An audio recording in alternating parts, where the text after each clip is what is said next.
Hi guys, welcome back to the shop. Hey, I guess this is part two of the conversion to pointless ignition. So let's get over there and get going and finish it up. Now we're going to start making the eccentric, but we don't need an eccentric. We just need a replacement with a slot here so that we can get it timed in a particular place and leave it. And we just need pretty much the outside here and the inside and the slot. And I may make it a little bit taller. I'm not real sure. We'll take a look at all that. First thing we're going to do is start to put our hole in the bottom.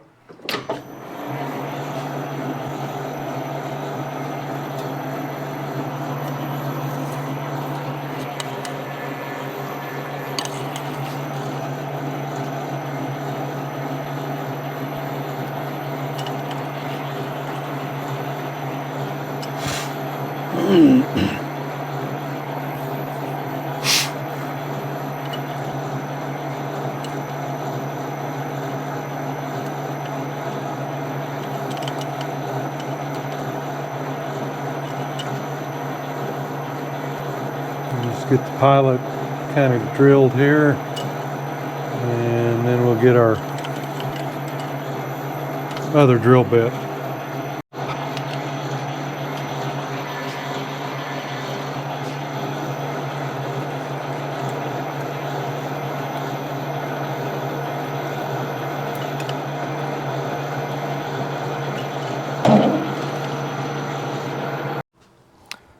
Okay, what I'm doing now is making the replacement eccentric, only it's not an eccentric.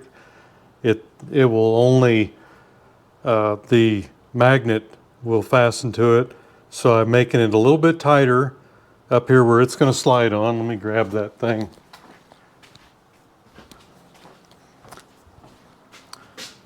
This right here, it's more than likely going to go on this way, and this will get trimmed off, and we'll just try to figure out where it needs to be placed and then probably epoxy it on. Right now I could press it on and probably be good, especially with a little Loctite, but if I need to move it, I wouldn't be able to do that. So I'm just making it a little tighter, and I may have to sand it a little bit to get it to fit, this one here.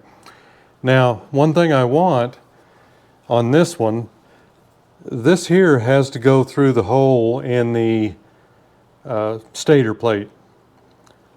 So that's going to be the stop for how far this goes in, and it's also the alignment for here. Now, what I want is this bigger stop for this piece to go down onto the top. Otherwise, this part right here is what's inside the chuck right now. Now, what I've done is I just finished the cut to this size right here. So now we need to cut this down. And I've made it a little bit long on this end and the other end so that I can just face it off to get my correct measurement. I'd rather have a little bit too much that I can cut off than, take too much off and not have enough. Have to do it again. So the next cut I'm going to do up to, probably about right here, will be this size here. I believe it's 5'11". Yeah, 5'11 and a half, something like that. So that's the next cut I've got to do. So I've got almost 100 thousandths I've got to take off to get to that piece that goes into the rotor. So we'll just slowly take that on off.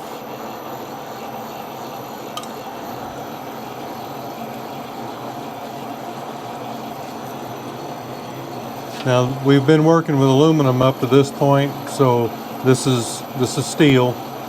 It needs to be a little more rigid, I think. So I just, the old piece, the original piece, is steel, so that's what we'll go with.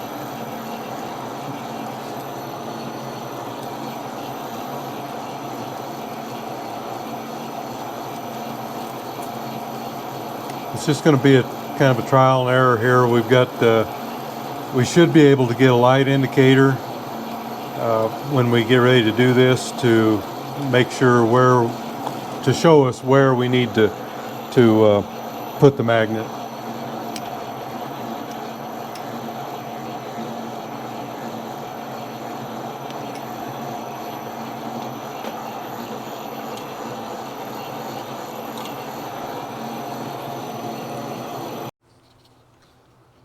Okay, I think I'm down to size 5'11.5", and that's just about where we're at. So hopefully that will be this end here. Like I say, I've made them a little bit longer. What I really need to do is test fit it into the stator and just see how it's looking. And these are close enough on this end and the other end that if I need to, I can just you know, take a little off with sandpaper. I mean, it's within a 0.5 thousandths. So that is, it's going to go this way, and I'm actually making this a little longer now. I can cut this shoulder down a little if I need to, but I'm going to go over and test fit it and see what it looks like. And I'm probably going to have to take a little bit off of this side and this side, but we will see. All right, I think I can go ahead and cut it off here now. I've got my measurement. I'm at 0.292 from this shoulder out to the end there, and then we've got to put the keyway in. So let's go ahead and get this trimmed off.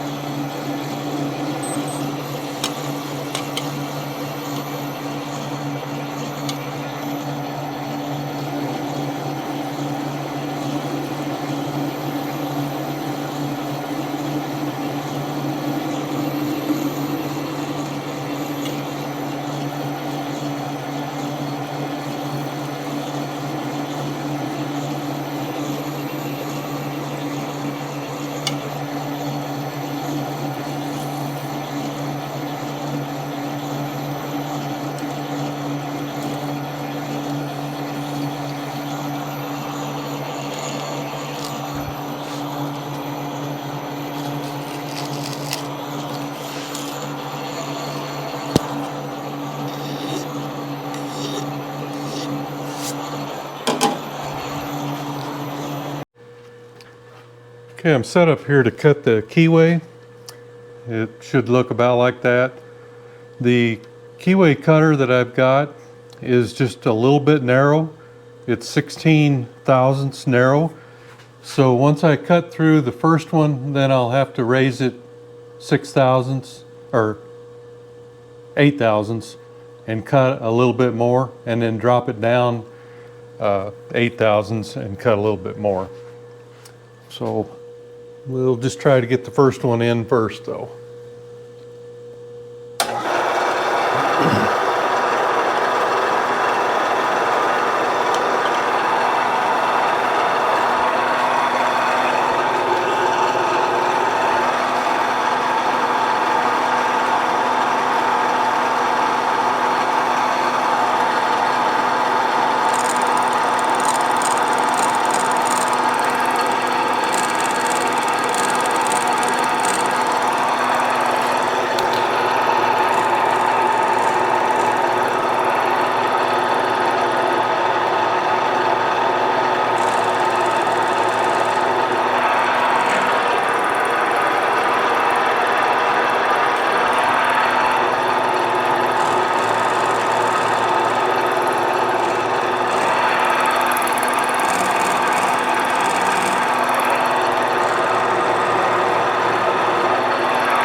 Okay, I think I've got it. I've got to pull it out to check it, so hopefully everything's good. There's our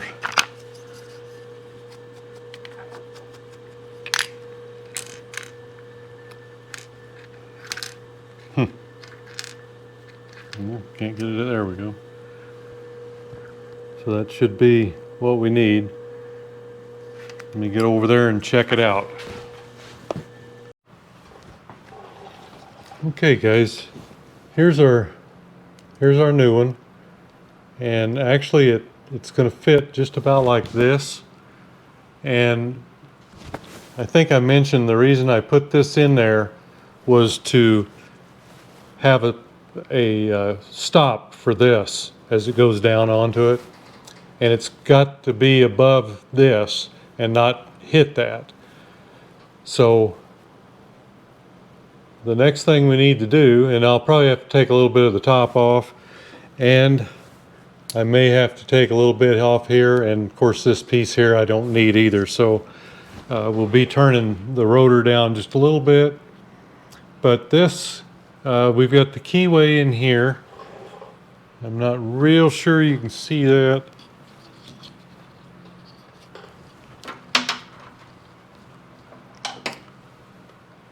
So the keyway is right here, and that's what we just cut.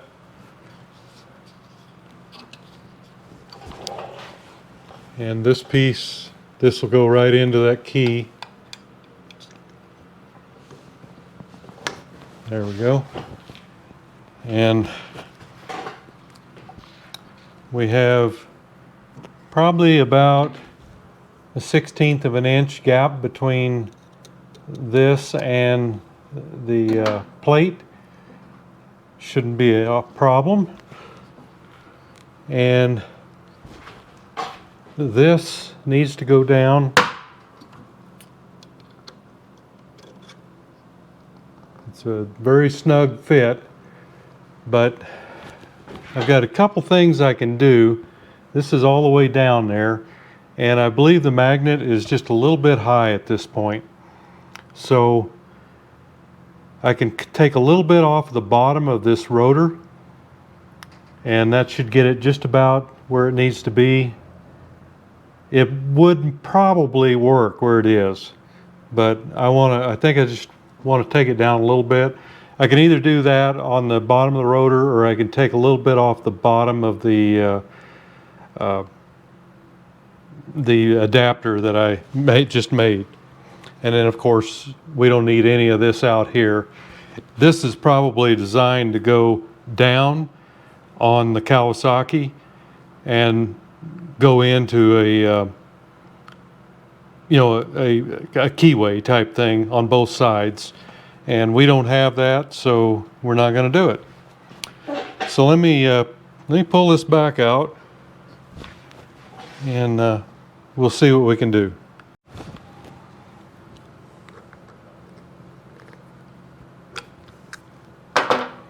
So I can take a little bit off of this piece here and off here, but that's going to drop this down to where it's not going to clear.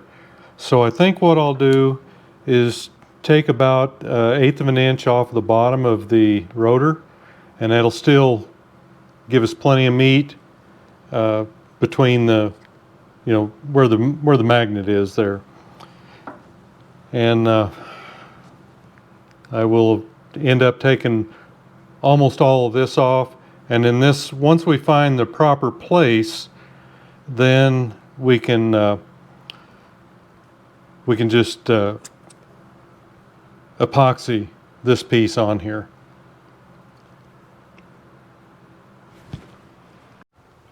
Okay, let's remove just a little bit, about 1/8 of an inch or so here.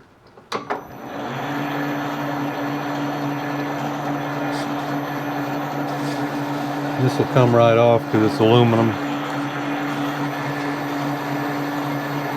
It'll take 2 or 3 passes here.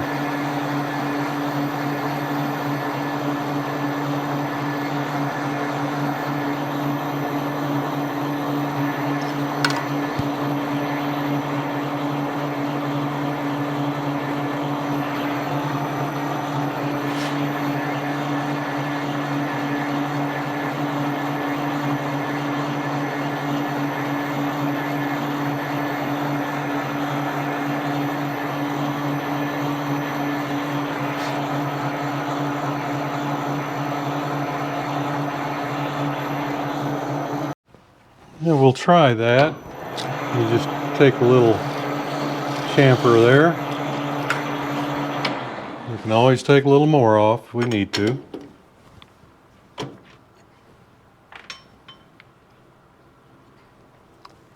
We've got plenty more we can go if we need to.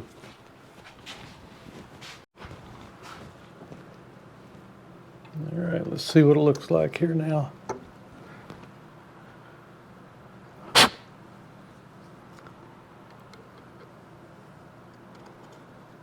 And just got it a very tight fit there. And that should be all the way down. I think that's probably good.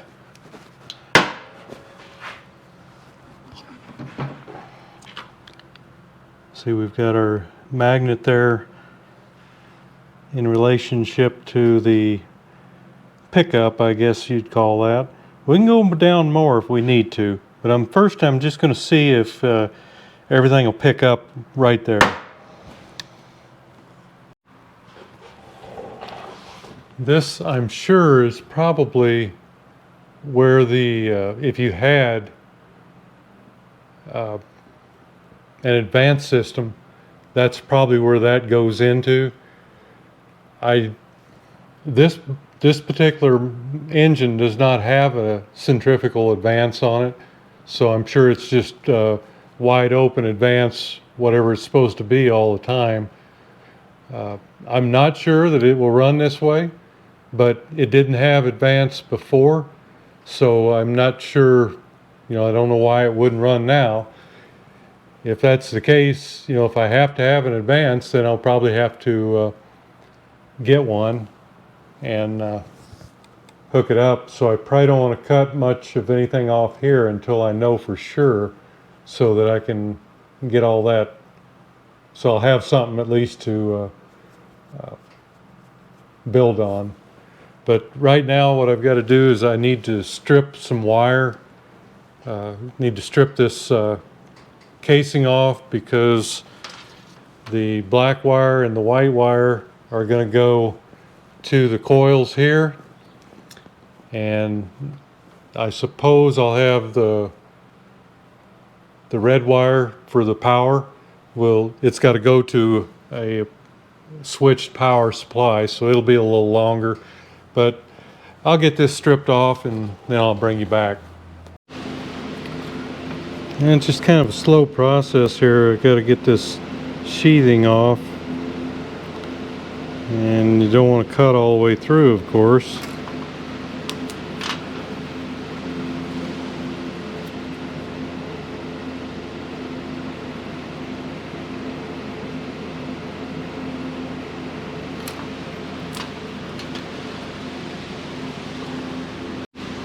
And then we've got this paper that's wrapped around it all, so that's got to come off.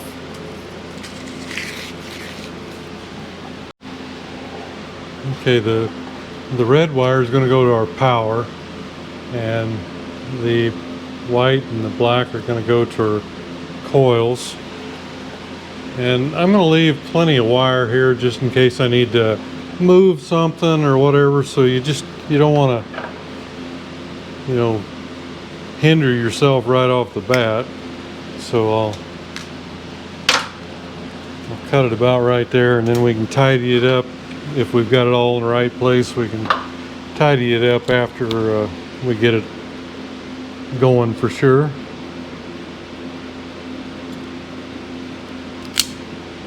And we'll just put a couple little round connectors on it so that we can hook it up here. And a couple like this ought to do it. And I got plenty of them, so I can cut them off later or whatever.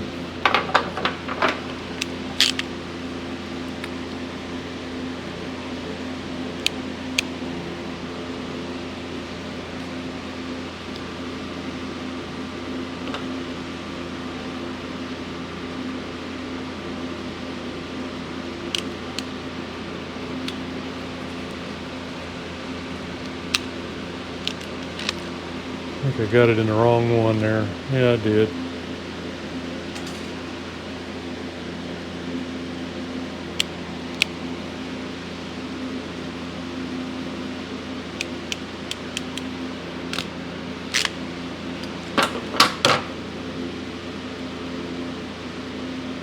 Okay.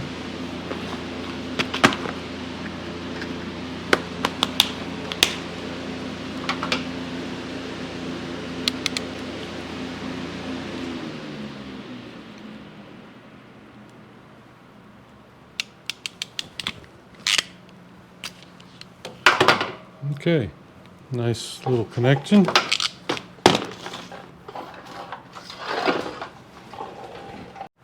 Okay, here's what I've got. Uh,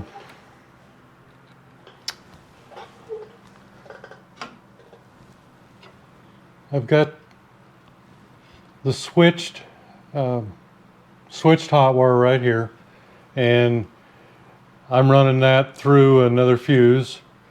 And of course, this also turns on the coils, but this energizes these coils, I guess. And right now I've got it off. So I've got the two red wires hooked up here to the switched hot wire. And let me get you a little closer here.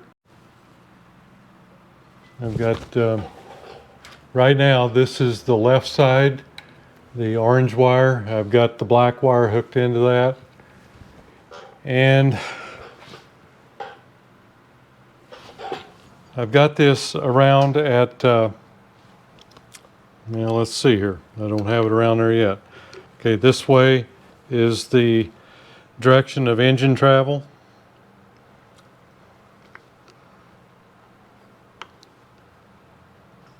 So right there is top dead center. So we'll set it at 0.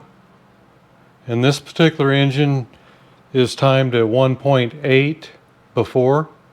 So I'm going to turn clockwise, which is the not the direction of travel.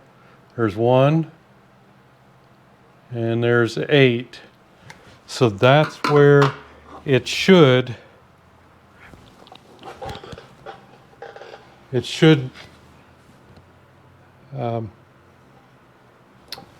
see. It should give me a light right there. I've got a 12-volt light right here. I don't have the power on yet.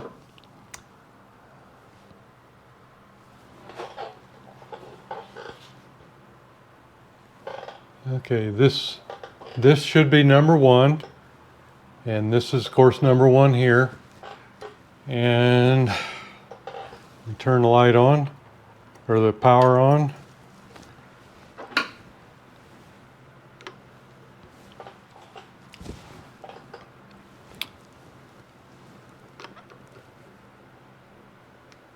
There it is. It's right there. It's actually coming on. That's right on it. Maybe a little off. When I go to the direction of travel,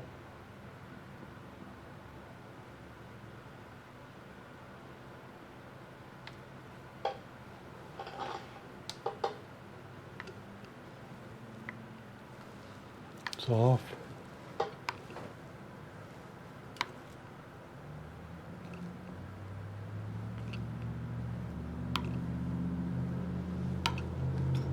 Okay, we're starting back up on the left side. There's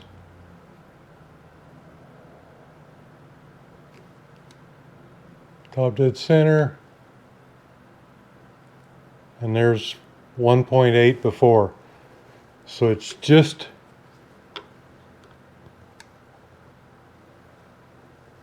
right there.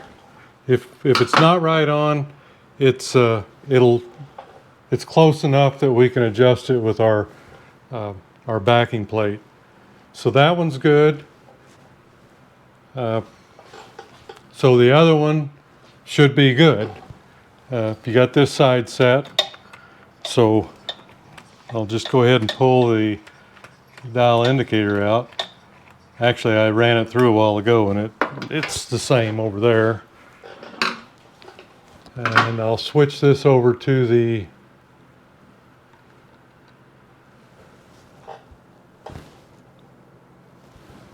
number 2 cylinder, or right side. And again, we're turning in direction of travel.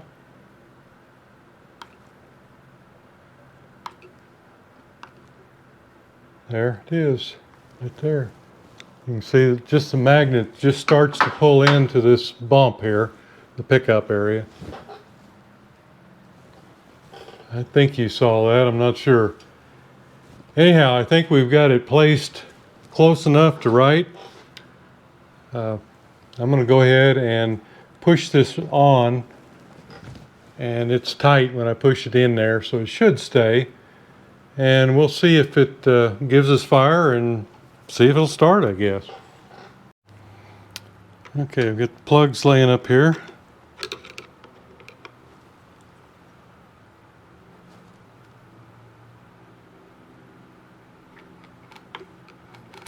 There's one. There's two. Okay, should be good. Okay guys, let's see what she does here. Got the bottle up here. Let's get it on.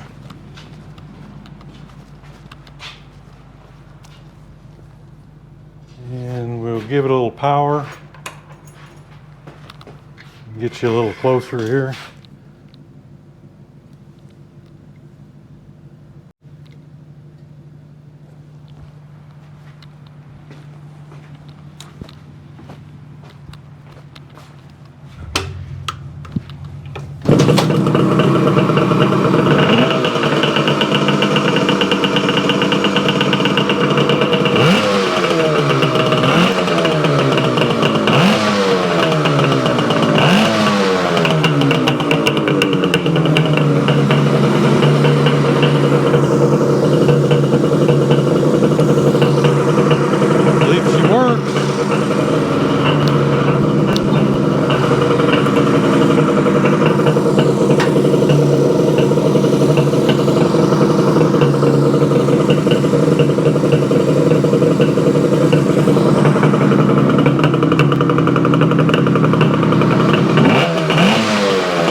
Alright guys, I think we've got a winner here.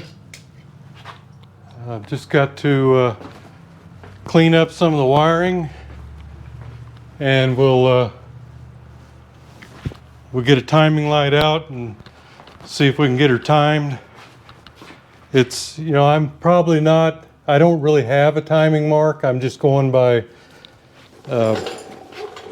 my dial indicator, and it's seemingly really close. I think it probably needs just a little more advance, but it doesn't sound bad.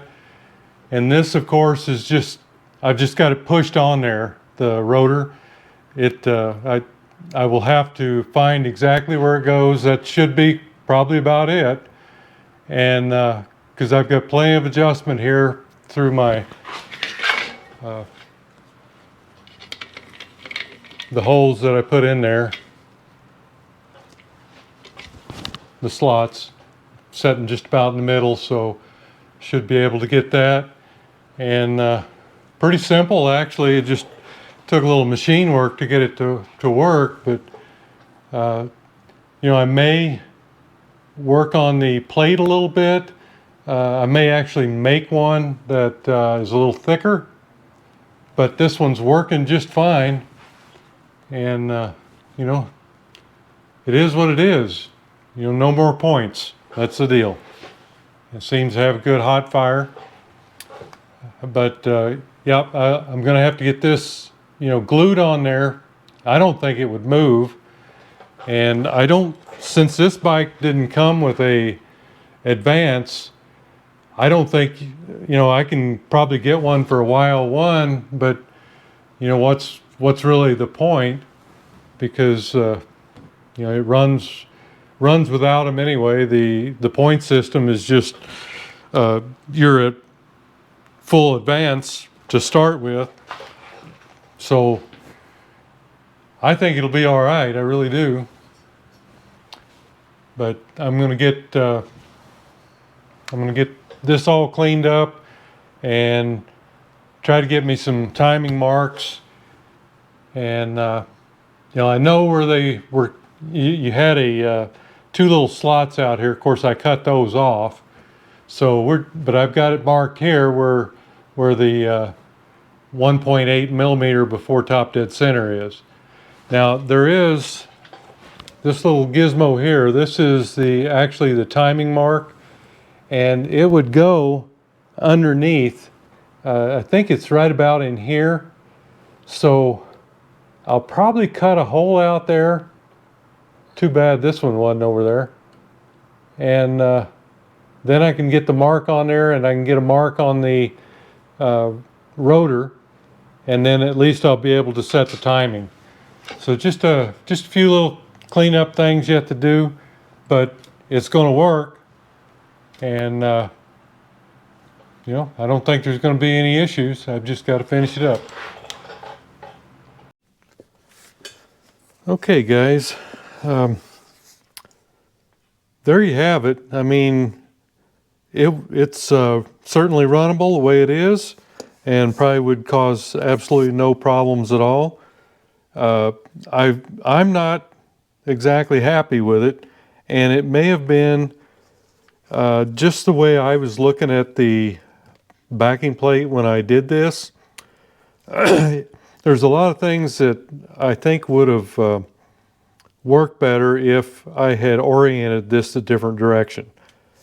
So what I'm going to do is I'm going to make another plate, and I'm going to use thicker aluminum. This is 1/8 inch, and this measures almost 1/16. And you know, really for no particular reason other than I think it will, it's just going to be stronger. And I noticed one problem here when I tightened up this screw. And this comes with this is the same screw that was in here when I bought the plate. This is going to push up on the back of your or on this plate when you screw it in tight. So yeah, you can probably get a shorter screw. These here just barely go through, but they're okay. But I think, you know, not just for that reason am I making the plate. I was unhappy with myself for not noticing where this hole was. And had I noticed, I could have oriented that hole down here where I could use it. And that is just about where the timing mark goes. You know, I've got to have some room in there for the plate to move when you adjust the plate.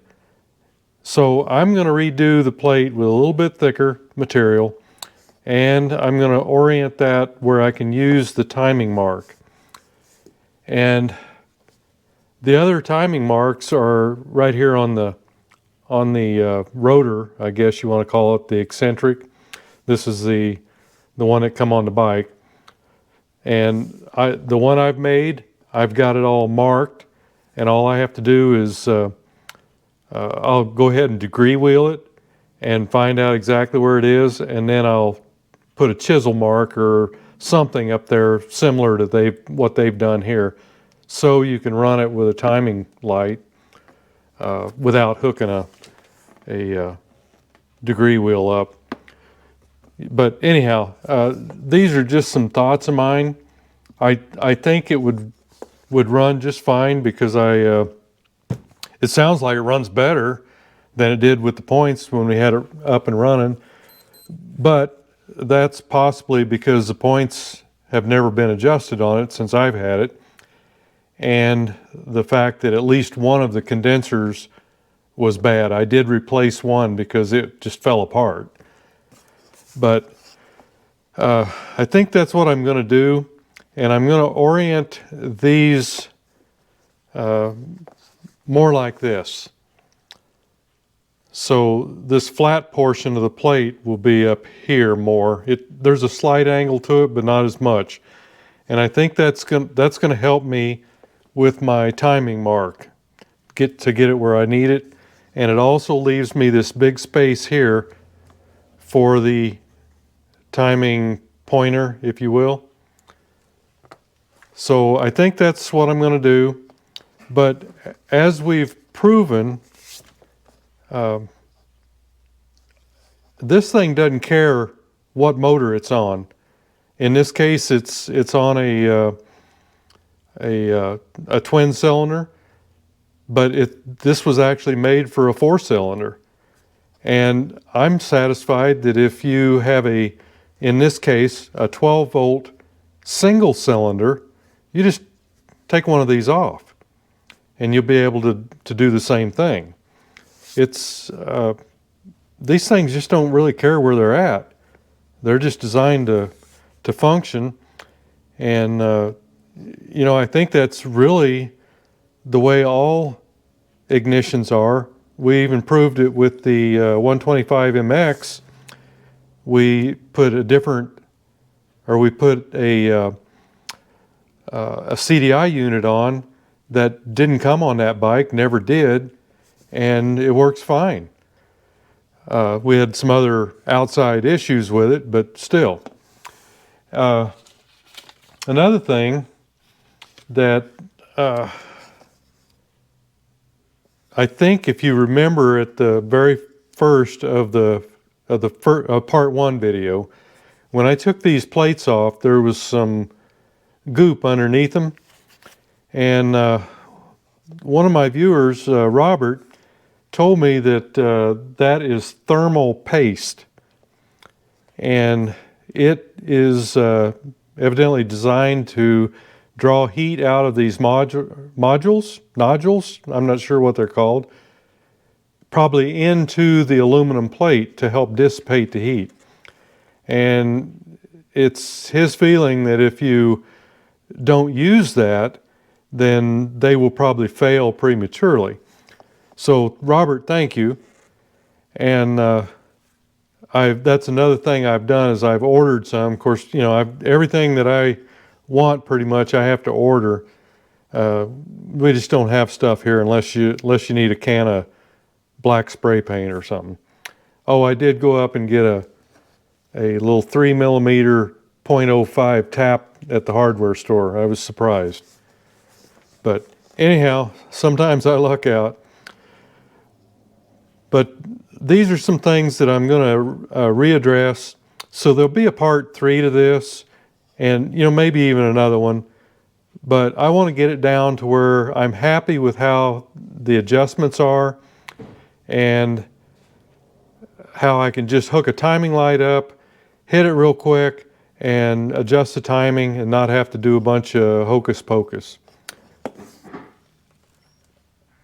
So there you have it, guys.